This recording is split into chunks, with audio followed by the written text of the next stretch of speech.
Good morning, friends and family of friends. Happy Monday morning, everyone. March 2nd. Wow. Welcome to the 96th installment of this little thing we call Morning Minutes. And thanks for checking in. Val and I do appreciate your time, and we hope that everyone had an awesome weekend. Well, last week we were at Stonehenge, and as promised, today we are coming to you from the Great Wall of China. We'll check out various locations of the Great Wall throughout the week, and do an origin segment on what we've uncovered this Wednesday. Later on in the week, we'll probably take a rickshaw ride and check out a couple other historic locations nearby while we're in the neighborhood.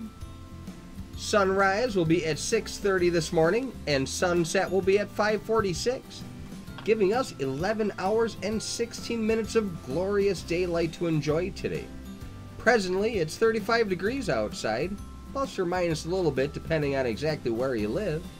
Today, you can expect it to be partly sunny, with highs expected to reach the low 40s. It'll be a little bit on the breezy side, with the winds out of the west-northwest at about 10 to 15 miles an hour. Pretty seasonal for this time of the year. We're definitely moving towards spring, as all the temperature trends keep going in the right direction, and we'll take it. Alright, moving on to birthdays. From our family of friends who celebrated birthdays on Saturday, the 29th, we have one of our friends who kept the birthday all to herself. Happy birthday, young Bonnie. From our family of friends who celebrated birthdays yesterday, on Sunday the 1st, happy birthday, Jason Erickson, John Aft, Chris Church, Maria Arndt, James Bleeker, Jesse Johnson, Roxanne Hawk Pease, Lillian Rosales, Deegan David, Bruce Richard Laziski Jr., Stephanie Ebert, and Amy Lynn Olsman. And from our family and friends celebrated birthdays today, happy birthday Tom Coyne, Beverly Brown, Nick Golich, Josh Kloppertek, Kimberly Kay, Jason Schelling, Cody Edwards, Jamie Hurd, Roger Renz, Max Donnelly, Wendy Grunwald, and last but not least, Sarah Travers. And from our celebrity birthday shout out, well, we start with a talented actress who landed her first major film role in 2004 in the movie The Village. She received a Golden Globe Award nomination for her performance in the TV movie As You Like It. She played Gwen Stacy in the 2007 film Spider-Man 3. She also starred in 2015 blockbuster Jurassic World and the 2016 film Pete's Dragon. Bryce Dallas Howard turns 39 today. Our next celebrity is a rock performer who rose to fame with hits such as Wanted Dead or Alive, Living on a Prayer, and Blaze of Glory, which won an American Music Award in 1991. John Bon Jovi turns 58 today.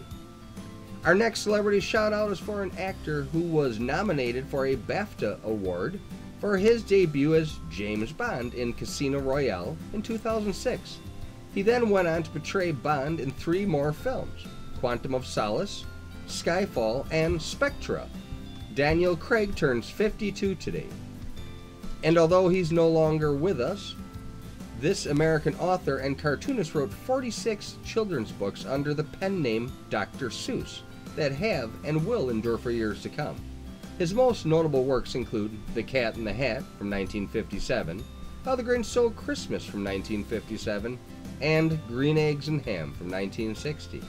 Dr. Seuss was born on this day in 1904 and left us at the age of 87 in 1991.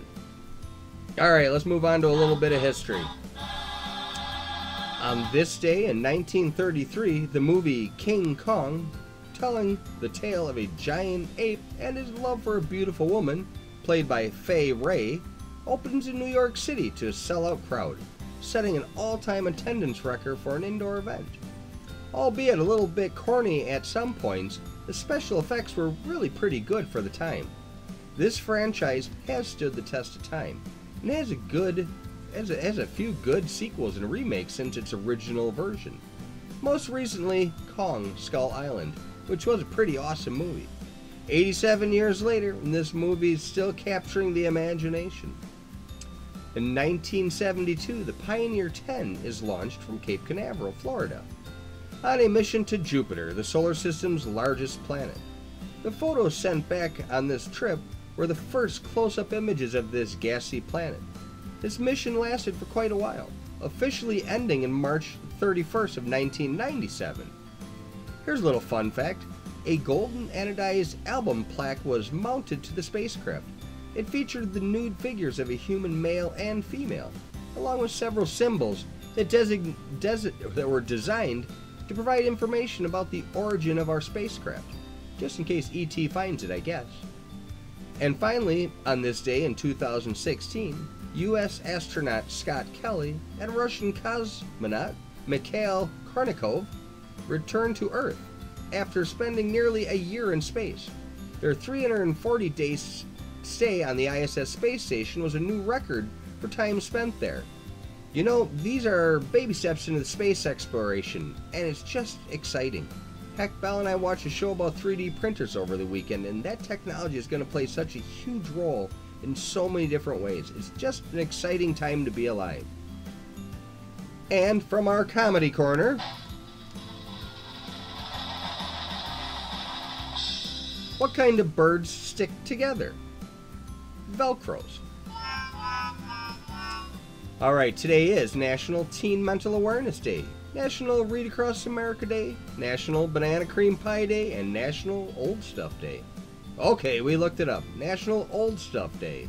Always observed on March 2nd, National Old Stuff Day gives notice to all that old stuff and encourages you to try something new. Well, maybe not all the old stuff, but some of it. It's a day to break out of the old routines and experience some new ones. Not a bad idea. Today's morning motivational comes to you from Joel Osteen, when he simply states, "You're going to go through tough times. That's life.